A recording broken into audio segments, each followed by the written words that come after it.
तो एसजीएन बच्चों, आप सब कैसे? आई होप कि आप सब अच्छे होंगे और बिंदास पढ़ते होंगे। तो आपको विजय वाला परिवार में फिर से एक बार स्वागत है।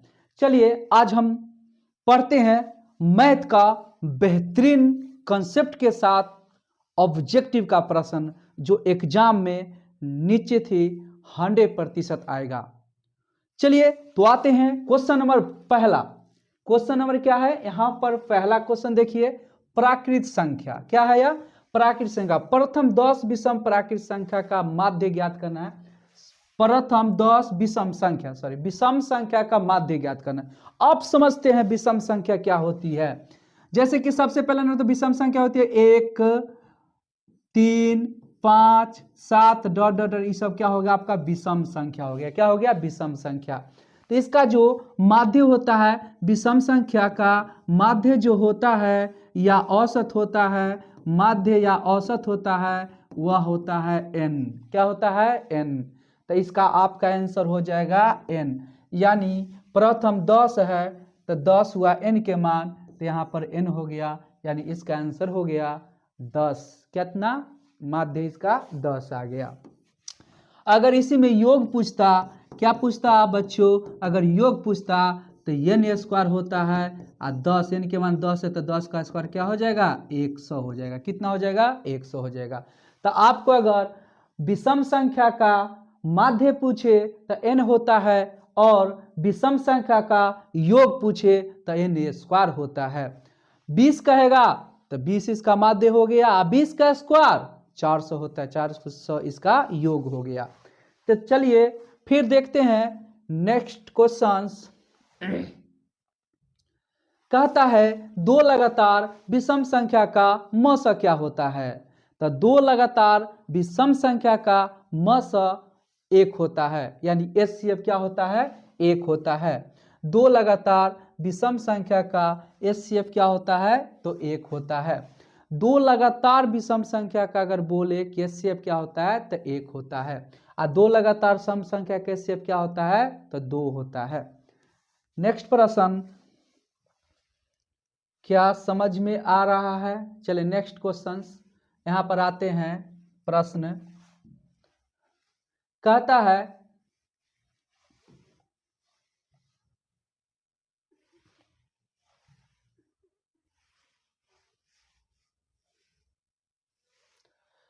एक परिमेय संख्या एवं एक अपरिमेय संख्या का गुणनफल क्या होता है? ठीक ना? एक परिमेय संख्या एक अपरिमेय संख्या का गुणनफल कितना होगा? तो यहाँ पर समझिए गुणनफल क्या होता है। देखिए, एक होता है अपरिमेय संख्या, यानी परिमेय संख्या परिमेय संख्या गुणनफल अपरिमेय संख्या। तो इसका जो गुणनफल होगा अपरिमेय संख्या होगा। क्या किसी को दिक्कत?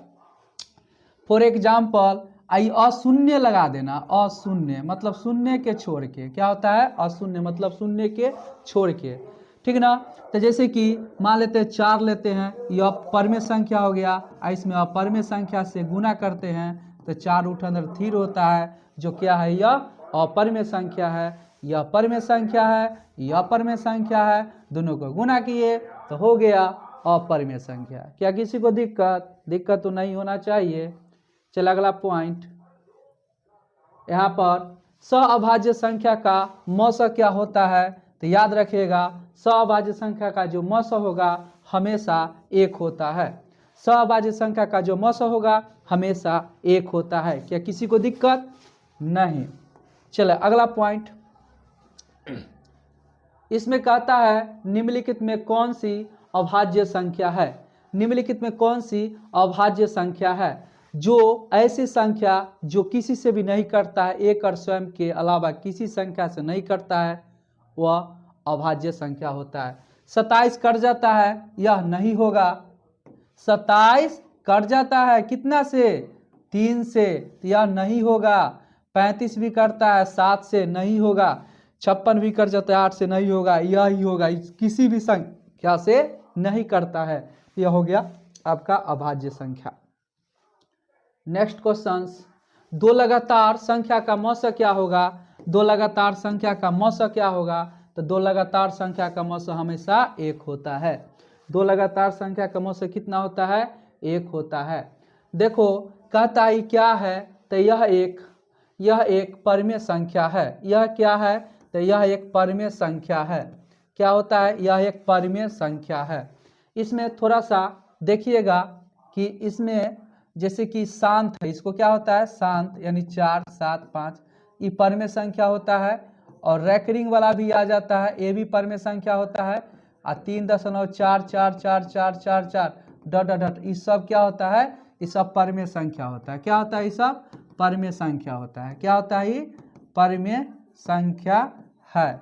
और अपरिमेय संख्या क्या होता है, जैसे कि 0 4 0 1 फिर 4 0 फिर 4 0 डॉट डॉट, ये हुआ अपरिमेय संख्या। क्या हो जाता है, अपरिमेय संख्या होता है, अपरिमेय संख्या होता है। देखिए शांत जो होता है, शांत दशमलव परिमेय होता है। रैकरिंग वाला भी परिमेय होता है। और 2 एक ही संख्या बार बार रिपीट हो, एक ही संख्या बार बार रिपीट हो, एक ही संख्या बार बार रिपीट हो, वो भी परिमेय संख्या होता है।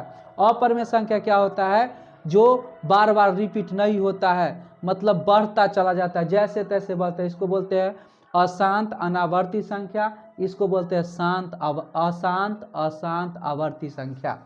चले नेक्स्ट क्वेश्चन।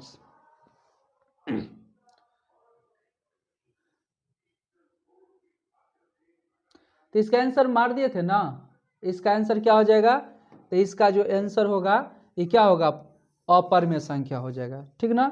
चलिए आगे बढ़ते हैं। यहाँ पर रैखिक बहुपद के शून्यांक क्या होता है, रैखिक बहुपद, रैखिक बहुपद के मतलब घात एक, रैखिक बहुपद के मतलब घात एक। ठीक ना, रैखिक बहुपद के मतलब क्या होता है, घात एक। तो इसका जितना घात उतना शून्यांक, तो घात कितना है, एक, तो इसका शून्यांक भी क्या होगा, एक होगा। नेक्स्ट क्वेश्चन कहता है शून्यांक 4 वाले द्विघात बहुपद की संख्या क्या होगी, तो बहुपदों की संख्या अनगिनत होगा। क्या होगा, ये अनगिनत होगा। इसमें बहुपदों की संख्या क्या हो जाएगी, अनगिनत हो जाएगा। ठीक ना, कितनों भी क्यों हो, यहाँ पर 3 हो 5 हो 4 हो 2 हो -2 हो -8 हो 4 हो चाहे 2 7 हो, सभी का जितना भी संख्या होगा सभी का बहुपद की संख्या क्या होगा, बहुपद की संख्या, बहुपद की संख्या क्या होता है, यानी बहुपद की संख्या जो होता है वह अनगिनत होता है। क्या होता है, अनेक है। क्या, अनेक होगा। बहुपद की संख्या क्या होगी, अनेक होगी। ठीक ना, ठीक ना। चाहे देखो यहाँ पर कुछ भी हो, 4 7 की जगह कुछ भी हो, बहुपद की संख्या अगर पूछे तो उसका मान अनगिनत होता है, यानी अनेक होता है। चलिए अगला क्वेश्चन आते हैं। द्विघात बहुपद का शून्यांकों की संख्या क्या है। यहाँ पर द्विघात यानी घात 2 है, तो घात 2 है तो उसका जो आंसर होगा 2 होगा। घात 2 है, कितना है, घात 2 है, घात 2 है तो उसका शून्यांकों की संख्या क्या होगा, 2 होगा। घात 3 होगा तो शून्यांकों की संख्या 3 होगा। अगर घात 4 होगा तो शून्यांक की संख्या 4 होगी। अगर घात 1 होगा तो शून्यांक की संख्या 1 होगी।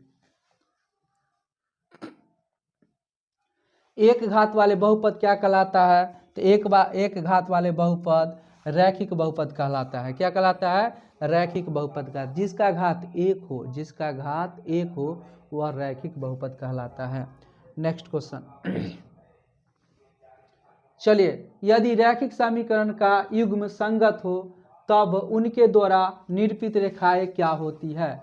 देखो युग्म कहता है संगत है, तो संगत जो 2 जगह होता है, संगत किस किस घर में रहता है, तो थोड़ा सा देखिए, संगत जो होता है वह 2 जगह रहता है। संगत इस प्रतिच्छेदी में भी संगत आता है, प्रतिच्छेदी में भी संगत आता है, और अविरोधी में भी संगत आता है। सब एक ही घर में रहता है। ठीक ना। और एक आता है, देखिए संगत भी, संगत इसमें प्रतिच्छेदी एक हल, क्या होता है, एक हल है। ठीक ना। या संगत आपको इसमें भी आ जाएगा जिसका अनेक हल होगा, यानी अनेक हल है। कथी अनेक हल है, या सनपाती है। कथी सनपाती है। ठीक ना। या आश्रित है। कथी है ई? आश्रित है। ये सब एक दूसरे को घर में आता है, ठीक ना। तो देखिए संगत वाला में दो जगह आता है, इसमें भी संगत आएगा, ये तीनों में भी संगत आएगा, ये तीनों में भी संगत है। तो ऑप्शन में किस में है? हमेशा संपाती नहीं, प्रतिच्छेदी। प्रतिच्छेदी भी होगा और संपाती भी होगा। प्रतिच्छेदी होगा, कथी होगा? संपाती होगा। तो यहाँ पर हो जाएगा प्रतिच्छेदी और संपाती। क्वेश्चन नंबर, रैखिक समीकरण में चर घात के संख्या क्या होगा? रैखिक समीकरण, यहाँ पर देखिए रैखिक समीकरण जिसका घात एक हो, जिसका घात एक हो उसे रैखिक समीकरण कहते हैं। तो ऑप्शन नंबर 1, जिसका घात क्या हो? एक हो, उसे रैखिक समीकरण कहते हैं। चलिए नेक्स्ट क्वेश्चन, एक रैखिक समीकरण के घात कितना होता है? अभी जस्ट पर है, रैखिक समीकरण के घात कितना होता है? तो 1 होता है। रैखिक समीकरण का घात 1 होता है। चलिए, जब दो चर वाले रैखिक समीकरण को आलेख संपाती होता है, देखो अच्छा छोड़ो हटाओ, संपाती होगा तो अभी जस्ट लिखवाए थे, संपाती होता है तो उनका जो होता है अनेक हल होता है। क्या होता है? ये अनेक हल होता है। संपाती को क्या हो जाता है? अनेक हल है, अनेक हल है, ठीक है। तो क्या हो जाएगा? अनेक हल होगा। क्या होगा? अनगिनत होगा। संपाती के क्या होता है? अनगिनत हल होता है। थोड़ा सा इसको देख लीजिए,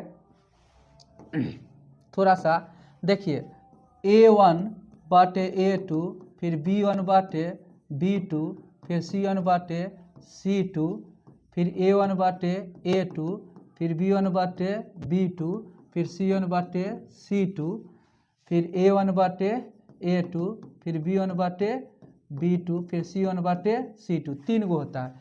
इसमें क्या होता है? इज नॉट होता है। क्या होता है? इज नॉट होगा। तो इसमें 4 गो होगा। पहला नंबर होगा ये प्रतिच्छेदी है। क्या है ये? प्रतिच्छेदी, प्रतिच्छेदी है। 2 में होता है एक हल है। क्या है ये? एक हल है। 3 में होता है ये संगत है। क्या है ये? संगत है, ठीक ना। और 4 में हो जाएगा अविरोधी है, मतलब विरोध नहीं किया, अविरोधी है। क्या है ये? अविरोधी है, ठीक ना। इसको ध्यान से देखिएगा, इसका जो चिन्ह होगा इस टाइप के चिन्ह होगा, ठीक है। एक दूसरे को प्रतिच्छेदी कर रहा है, तो क्या जगह छेद किया? एक जगह, तो इसका एक हल होगा, ठीक ना। ये कम से कम एक बार मिला है तो मिला है तो संगत है। अब मिलने में क्या मिले तो विरोध ना किया तो अविरोधी है। इसमें क्या होगा? तो इसमें हो जाता है सनपाती। क्या हो जाता है? ये सनपाती है एक में। 2 में क्या हो जाएगा? अनेक हल है। क्या हो जाएगा इसका? अनेक हल है। 3 में हो जाएगा संपात, संगत है। कथी हो जाएगा? ये संगत। इसको थोड़ा याद कर लीजिए। 4 में हो जाएगा आश्रित है। क्या हो जाएगा? ये आश्रित है। यहाँ हो जाएगा आश्रित, यानी आश्रित है, ठीक ना। इसमें भी 4 गो होता है। सबसे पहला नंबर, ये तीनों घर बराबर होता है। यहाँ पर क्या होता है? इज नॉट होता है। तो इसमें तो समांतर है। कहती है ये समांतर है। फिर 2 में आ जाएगा अविरोधी है, ये विरोध किया, यानी कोई हल नहीं है। क्या हो जाएगा? ये कोई हल नहीं है। 3 में आ जाएगा असंगत है। क्या है? ये असंगत है। और 4 में हो जाएगा ये विरोध कर रहा है, मुझे छूने नहीं दिया, यानी विरोधी है। सुनो, समांतर कैसे का? इसका जो आलेख होगा इस टाइप के होगा, और इसका जो आलेख होगा एक दूसरे पर चढ़ा हुआ होगा, मतलब आश्रित, मतलब एक दूसरे पर चढ़ा हुआ होना चाहिए। तो थोड़ा सा याद कर लीजिए, बहुत अच्छा है, इसको याद कर ही लीजिएगा, कर लोगे। ओके, चलिए नेक्स्ट क्वेश्चन। कहता है अविरोधी समीकरण क्यों कितने? देखो अभी ये लिखवा है, अविरोधी में क्या गो हल होता है? तनेक हल होता है। पीछे थोड़ा देख लो, विरोधी में कितने हल होता है? सॉरी, हाँ, अविरोधी में सिर्फ एक हल होता है। कितना हल होता है? एक हल होता है। अविरोधी में कितना हल होता है? एक हल होता है। चलिए, किसी भी द्विघात समीकरण विवेचक का मान शून्य से बड़ा होने पर क्या होता है? सुनिए, इस थोड़ा सा, अगर डी के मान शून्य से बड़ा हो जाएगा तो मूल क्या होगा? मूल वास्तविक होगा। मूल क्या होगा? वास्तविक। मूल वास्तविक है। और क्या हो जाएगा? मूल भिन्न है। कथी हो जाएगा? मूल भिन्न होगा, या भिन्न के मतलब होता है असमान, असमान या बराबर नहीं है, बराबर नहीं होता है, ठीक ना। तो मूल वास्तविक होगा, मूल भिन्न होगा, तब वास्तविक और भिन्न, तब वास्तविक और भिन्न, ऑप्शन नंबर 1। चलिए नेक्स्ट क्वेश्चन पर आते हैं। द्विघात समीकरण 4x² इतना को मूल की प्रकृति ज्ञात करो। मूल की प्रकृति के मतलब, मूल की प्रकृति के मतलब होता है कि वह मूल देखने में कैसा लगता है। इसका कहने का अर्थ यह हुआ कि वह मतलब वास्तविक है कि अवास्तविक है, इसको चेक करना है। तो तुमको पता ही होगा डी बराबर क्या फार्मूला होता है, तो डी बराबर फार्मूला होता है b² minus 4ac, b² minus 4ac। ये होता है ए के मान, ये होता है बी के मान, ये होता है सी के मान। तो बी के मान कितना है 4, तो 4 के होल स्क्वायर, यहाँ पर 4 गुने ए के मान कितना है 4 है, और सी के मान कितना है 1, तो 4 चौका 16, 4 चौका 16 कट गया, ठीक ना। क्या होगा 16 माइनस 16, 16 माइनस 16 यानी कट गया, तो कितना होगा 0। क्या हो जाएगा 0। तो मूल समान होगा, जब 0 आता है तो मूल क्या होगा, मूल समान है। मूल क्या है, समान है। आप पहला आप वास्तविक भी है, कहते हैं वास्तविक भी है, वास्तविक है, तो मूल समान और वास्तविक है। तो किस में मूल समान और वास्तविक है, वास्तविक या बराबर या समान एक ही होता है, वास्तविक और बराबर। नेक्स्ट प्रश्न, चलिए क्वेश्चन नंबर आते हैं। द्विघात समीकरण x² से मूलों की प्रकृति ज्ञात करो। तो उसी तरह आप बना लीजिएगा इसको भी, इसमें कोई दिक्कत नहीं है। तो b² माइनस 4ac यानी d बराबर, तो यहाँ पर b के मान कितना 1 है, तो यहाँ पर 1 के होल स्क्वायर, फिर 4 गुने 1 का गुने -1, तो 1 माइनस 4, तो माइनस माइनस प्लस, तो यानी 5, तो d 12 होगा। देखो d के मान 5 आया, तो 5 0 से बड़ा है ना, d के मान 5 आया तो 0 से बड़ा है, d के मान क्या है 0 से बड़ा है।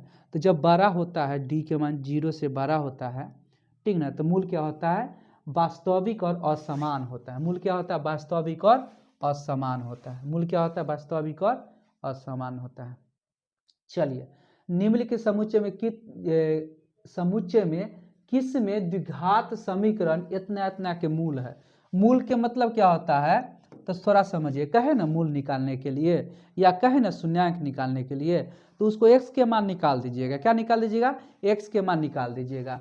तो इसमें x के मान निकाल दीजिए, तो x² माइनस 5 बराबर 0 है, तो माइनस है तो कथी में जाएगा प्लसबा में जाएगा, और घात है तो करनी में चला जाएगा, तो प्लस माइनस लेकर आएगा, तो x बराबर हो गया प्लस और माइनस √5, यानी x के मान जो आया √5 आ गया और माइनस √5 आ गया। तो ये दोनों होता है अपरिमेय संख्या। क्या होता है अपरिमेय संख्या, कि करनी में है तो करनी में है, इसलिए क्या हो जाएगा यह अपरिमेय संख्या हुआ।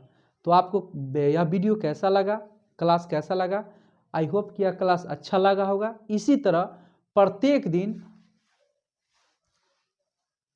नए कॉन्सेप्ट के साथ ऑब्जेक्टिव मैथ में धुआं कर दिया जाएगा, ठीक ना। अच्छी तरह से आपको समझाया जाएगा। और सबसे पहला ऑब्जेक्टिव पढ़ने से पहले आपको थोड़ा सा थ्योरी याद कर लेना होगा। अगर थ्योरी आपको याद है तो ऑब्जेक्टिव पढ़ने बहुत अच्छा लगेगा, अगर थ्योरी याद नहीं रहेगा तो ऑब्जेक्टिव फिर दिक्कत हो जाती है। तो ठीक है, जय हिंद, फिर मिलते हैं नेक्स्ट वीडियो में।